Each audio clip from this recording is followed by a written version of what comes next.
All right. Hello, everybody, and welcome to another episode of the Chiro Live broadcast. I heard we had some pandemonium last week. We gave away quite a bit of money. Everybody was texting me and calling me, letting me know how it all went down. So hopefully everybody had fun. I know there was a few technical challenges, but it seems like Dr. Shapiro pulled it off without too much of a problem. But we're back again this week with another special guest. So hoping that we can learn a lot from this week's special guest. Couple of quick announcements before we get started. Wanted to make sure you knew in Ventura this weekend, there's a 6-hour seminar featuring my buddy Bo Pierce and then Sam Collins. You know, Sam's been a tremendous asset to the profession. And then Dr. Julie Brown, who's been on a number of our different committees. It's a 6-hour CE seminar. I'm thinking about trying to drive down there just to check it out. Maybe I'll stay with my brother, get some golf in on Sunday. So take a look on your membership site for that event coming up. I know that there's going to be some good content there. So if you're in and around there, check it out. It should be a good time. We also have the Women's Masterclass coming up in a few short weeks. It looks like just about a week now. I know we've been talking about it a little bit here and there. They also have a retreat coming up in January that is filling up fast. So hopefully you're taking a look at some of these opportunities on our website. As always, calchiro.org is where you can find all of these events. You got to log into your membership portal so that you get into the CE21 portion, which allows you the membership discount. So make sure you're paying attention to that. And as always, please, if you can like and subscribe to the channel and set your notifications to alert you when we go live, that helps us in the algorithm. We'd love to have, you check out your membership portal to make sure that you have your cell phone instead of your office number in your profile, because that's how we can text you when we're going live and things of that nature, so that you don't miss out on opportunities to win $1,000. I cannot believe we gave away a whole rack last week, but I do have some exciting news from Dr. Choi.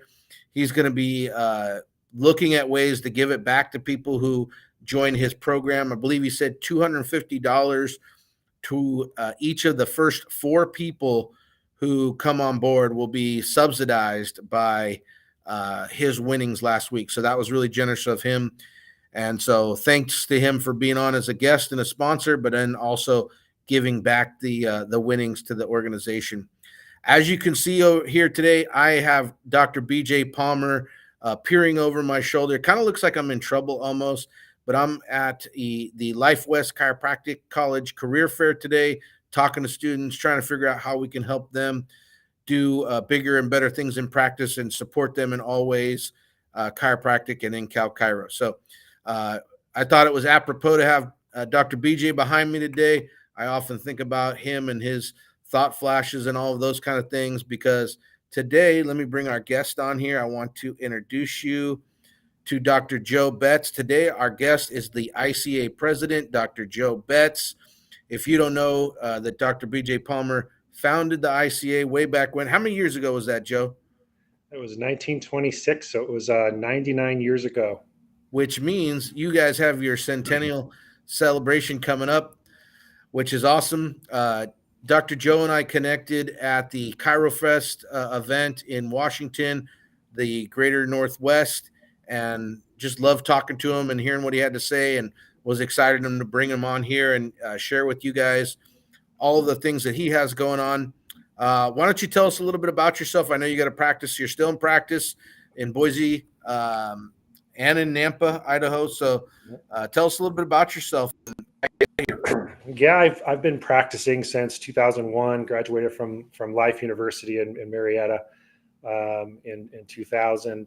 and I've been out in Boise since then, and had several clinics opened several clinics and moved around town, different spots. Right now I have 2 locations, and I've got 3 associate doctors that work for me. So I have a lot of help, and that allows me to do some of the political things I do and some of the research endeavors that I work on. So Yeah. I'm super thankful for them. And, but yeah, I love practicing. I see patients every day, and, do a lot of adjusting every week. So I'm still heavily involved in the office and everything, but I do get a little bit more downtime than I used to get maybe 10 years ago. So it's been nice. Well, it's awesome that you do so much and give of your time. I think about that all the time with, what BJ used to talk about, how he'd go see patients in the clinic and then go teach a class and then probably go do some advocacy stuff like that. Cause I was in the office this morning at 8:30, and then I came up here to do this career fair, and now I'm here online with you. So here we go. Hopefully we're holding it up like he expected us to, so. Yeah. Well, let's dive into it a little bit. Tell us how ICA is shaping, what's happening in the chiropractic profession and that kind of thing, as far as advocacy and all of the things that you're doing. Yeah.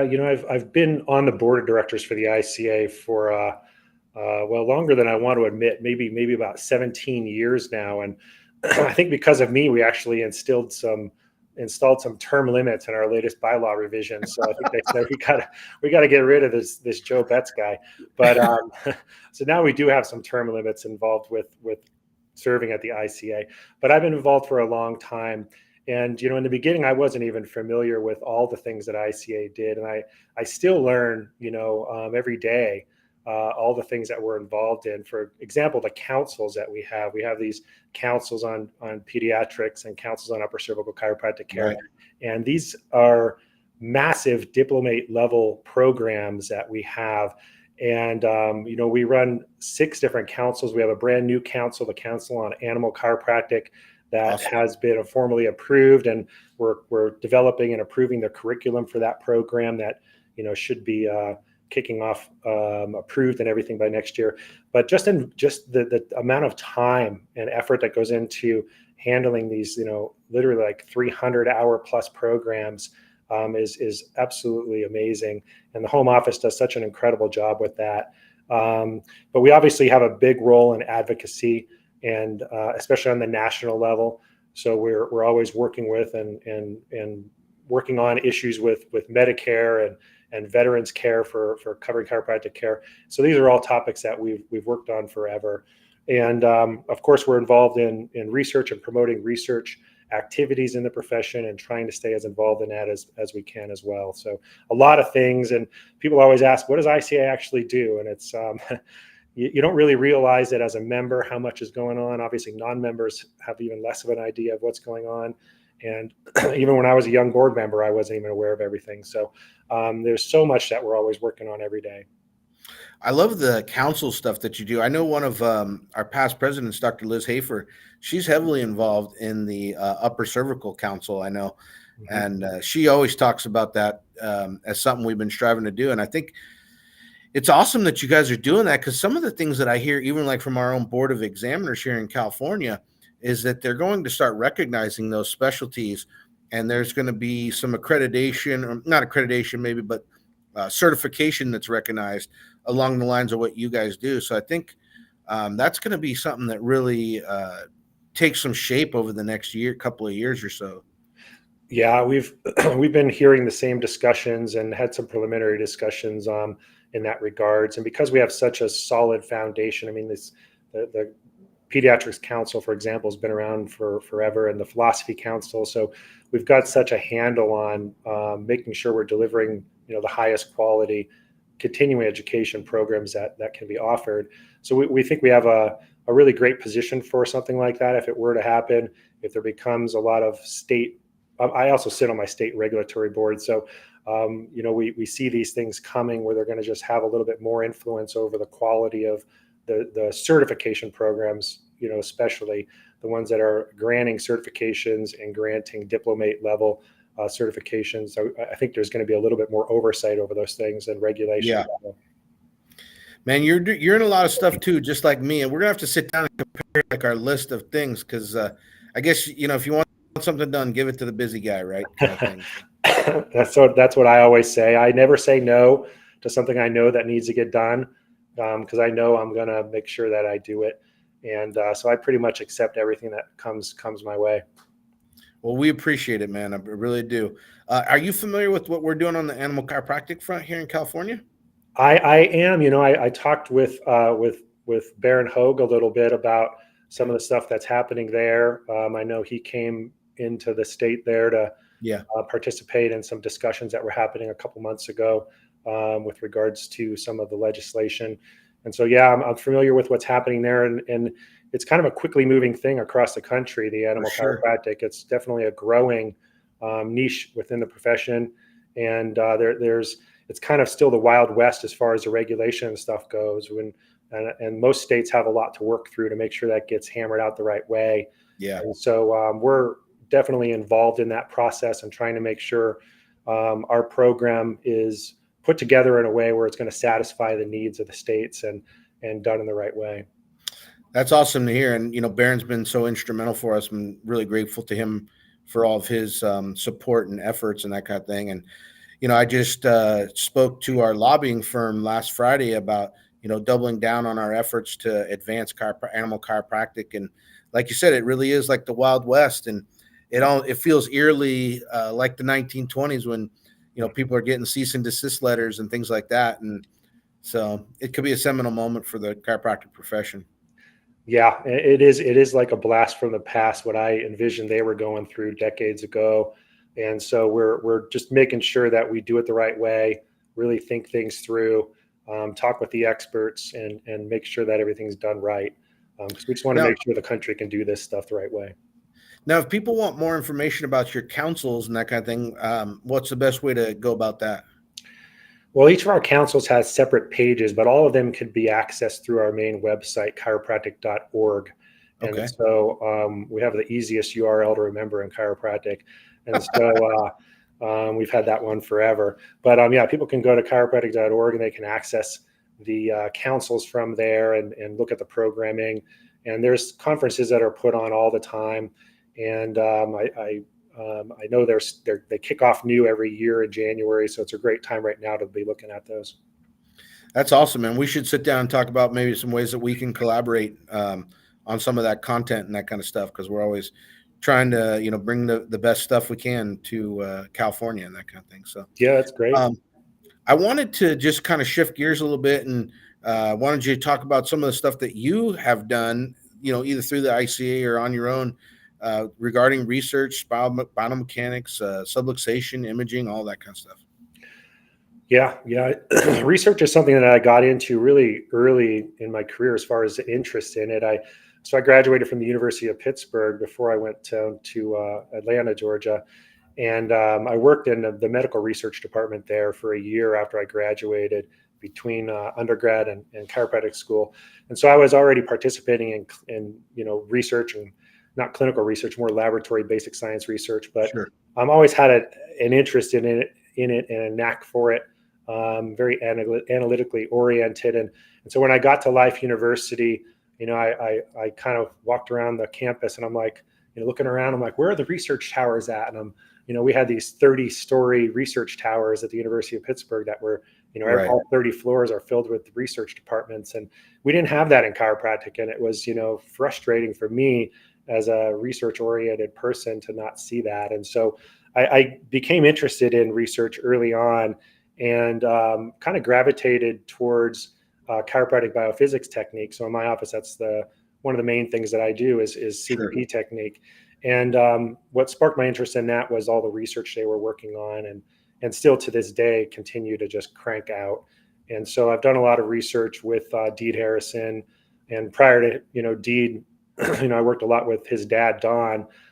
Back in the day before Don passed, he was obviously the driver in that whole process of implementing and advancing research and looking at spinal biomechanics and how it applies to chiropractic. And now it's evolving, the research is evolving from just pure biomechanics more into the neurophysiology I effects know. and Yeah. everything. So we're really looking at that a lot. And it's kind of neat to see the research, merging from structure into, neurophysiological function, the true health effects of what's going on. We're starting to see autonomic nervous system changes and research studies being done. And so it's really an exciting time in research in chiropractic. And a lot of people don't know all the things that are being done and who the prominent researchers are in those areas, but it's exciting to see and follow. I get an email every day from PubMed on every research article that's released in chiropractic. So I screen everything that comes out, and I probably read 50 to 100 articles a week probably. So, and I have done that for 20 years. So really up to date on literature and a lot of different topics. And it's just something I love to do and dabble in, I guess, because I'm a clinician first and foremost. I see patients every day, and research is something I like to do on the side. And I do peer reviewing also. And so, I kind of take a day off every couple of weekends and sit down and do a peer review for a journal and kind of keep my feet wet that way too. So I just think it's fun. That's amazing, man. And I'm so grateful to the Harrison family and to Deed for all of the efforts that they've made to advance the chiropractic profession. It's truly incredible. It's an inspiration, and I love the CBP work and all the stuff you guys are doing. I tell my students all the time, and even my new graduates and my associates and things like that, like, you got to get your head around the research in chiropractic, because that helps you build your confidence and certainty in what you're doing. And you can't communicate it to legislators or to even your own patient base or your own community unless you know that you know that you know, kind of thing. And that's what you're contributing to. So thanks so much. How do you feel like give us some of the ideas that are going on in the ICA regarding that research around stuff like that, subluxation, all of the different, hot buttons? Yeah, because we're obviously a very subluxation focused organization. It's part of our mission statement.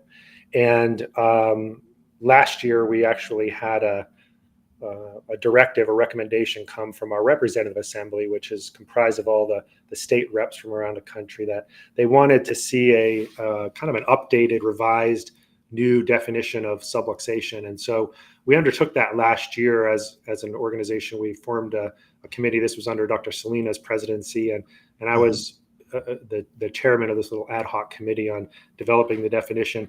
And we came up with a great definition. It kind of incorporated the mechanical alignment point of view as well as the functional point of view of subluxation as a basis, but then it incorporated the neurophysiological activity that becomes affected, and then the effect on health.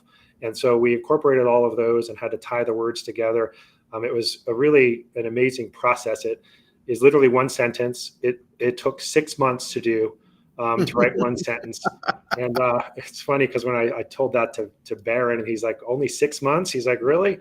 And it doesn't seem like very long, to be honest with you, because seeing some of the things we've done on the policy committee, things take forever, and research is no different. But yeah, that was definitely the longest sentence that I ever worked on in my life to write. And, I personally probably spent, I don't know, maybe 60 or 80 hours just researching every definition that's ever been published and every concept and every model, and going all the way back to DD. And so we compiled all those, and we had a committee, and we, just basically went through all the important pieces of all the different thoughts over the years, and thought from a contemporary point of view, okay, how do we tie this into words that are being used today? And so, it was a great process, and that was approved by our board of directors last year. And so it's something that we're really proud of. And we'll eventually get to the point where we actually get that written up and everything, but that's available on our website right now as well. And we think of it as being like a kind of a new cornerstone that can be used for the definition and concept of subluxation. That really encompasses all the different models that are out there. We tried to be as inclusive in the different models that are out there, because we've got the brain-based models, like Heidi Havik, works on, and I love Heidi's work and follow her work closely. And I consider her a close friend. We've worked together on some other projects in groups together.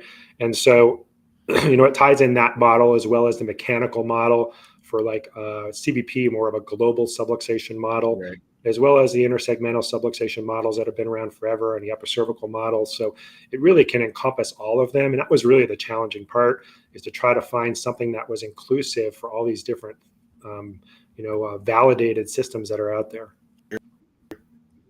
I love it, man. You have to send me that and out to people because I still think about the Lance subluxation model, that we learned for boards and things like that way back when. So, well, we got just a few more minutes, but I wanted to have you just touch on, how you see the role of education and mentorship, that ICA plays for future DCs and current DCs and all of that kind of thing in, professionally. So.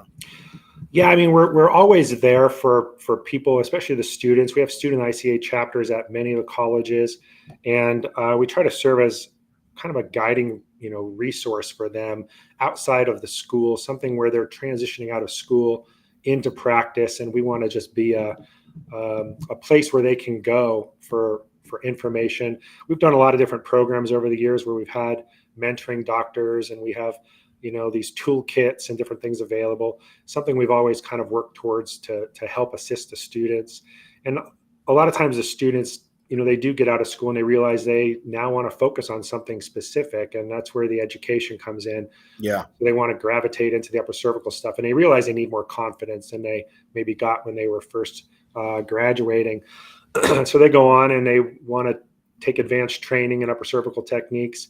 And so they can go to our council program and take that diplomate program, or they want to start to focus more on pediatrics. We're seeing that obviously, continue to grow and grow, family-based chiropractic offices and Sure. seeing children, babies. And so there's in my opinion, no better place to get that experience and training than our diplomate certification program. And so we think we serve a really valuable place in the education for continuing, postgraduate training Right. in these different areas. And it's something that we always want to be able to help our doctors with, and serve as a place where they can come to with problems as well. Anytime somebody is contacting the ICA with questions or problems, we try to find the most suitable person in our circles to be able to answer them and help them out. And so it's something where we can just give them direction, even if it's outside of the ICA. Yeah. Well, yeah, look, we touched on a little bit already regarding the councils and that kind of thing, because I really see that as being, I think that's a direction a lot of the state boards are going to move in terms of specialization and even competency-based education and that kind of thing. So you guys are positioned well, I think, to handle that. So that's exciting to see. Yeah. Nice. Well, we didn't even get a chance to talk much about like Medicare or opting out or anything like that. We'll have to find maybe a time to bring you back on, but I know you guys got some cool stuff happening on that, or you're staying involved on that front for sure. Tell us again how we reach you or interact with you and all that kind of stuff. Yeah, I can be reached. Email is always great to contact me. My personal email is drjoebetz, Dr. Joe Betz at gmail.com. And I'm always willing to be able to get back to people through email is easy because I can do it at midnight when I still have time in the day. And so I do a lot of my work during downtimes. I don't do lots of phone calls during the day because, all of us, we're always running around doing everything. But yeah, I'm always available. And we are excited about Medicare and the future there, and hopeful that we do see some changes come about that'll help the whole profession. Yeah, I know. Obviously, you guys have been a fan of the opt-out concept, and you shared some information with me about the potential for stuff along those lines. So, like I said, once it materializes a little bit more, we'll bring you back on and you can talk about it more. So, yeah, that'll be great. Thanks so much for being on with us today. You got a few minutes you could stay on while we try to give away some money? Sure, yeah. All right. Well, let's bring up the wheel and we'll get ready to spin here today. I think we got 3 spins that we're going to do. Usually Marissa, the chiropug, is on here to tell me all about that. But I believe we got 3 spins today. So let's do name number 1.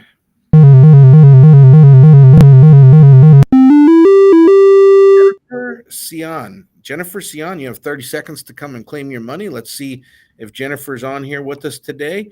As a reminder, I told you guys already about the masterclass coming up. There is the Seaside or the Ventura event happening on Saturday.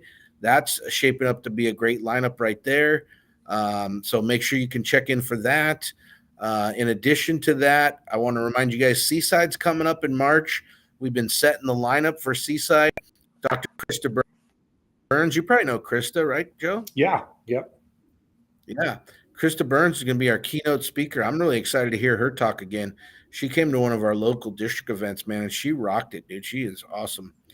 So I don't see Jennifer here in the chat today, which means we can probably do name number 2. Let's do name number Miwa Yoshida. Miwa Yoshida, you are name number 2. Let's see if you're here to collect your prize. Also, want to remind everybody we have this year's fall conference in La Jolla in November. That's going to be a tremendous, great venue coming up there. We're going to have some golfing stuff. I'm going to have to invite you, Joe, to our president's meeting for that event. I always enjoy that chiropractic roundtable with all the different members of state organizations and national organizations and things like that. So it's a lot of fun. Miwa Yoshida, you were name number 2. I don't see Miwa in the chat, so that means we could probably do name number 3. Let's do name number 3.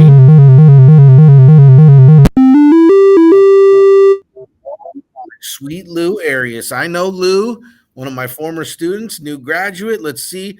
Oh, I'm going to have to blow him up and be like, where you at, Lou? Where you at? But I see, good. Mark Bieriesi. If you guys haven't met Mark Bieriesi, he is part of Footwear, etc. here in the Bay Area. You guys should check out his place or connect with Mark. Send him a message. He'll bring you some samples and some referral pads. So, Mark, love seeing you on the broadcast. Thank you so much. Lou, oh my gosh, Lou, I am so bummed for you. Who isn't a new practitioner that could use $300, right, Joe? I don't see Lou in the chat this week, but I know everybody's happy because that means next week we'll be up to $400. Thanks again, Joe, so much for being on with us. Really appreciate it. Thanks, Phil. Appreciate it. I think that we're definitely going to have you back on, and looking forward to interacting with you more, man. So hopefully I'll see you at Chiro Congress in November, Boston. So good time. All right, everybody. Thanks so much for being on today. Until next week, we'll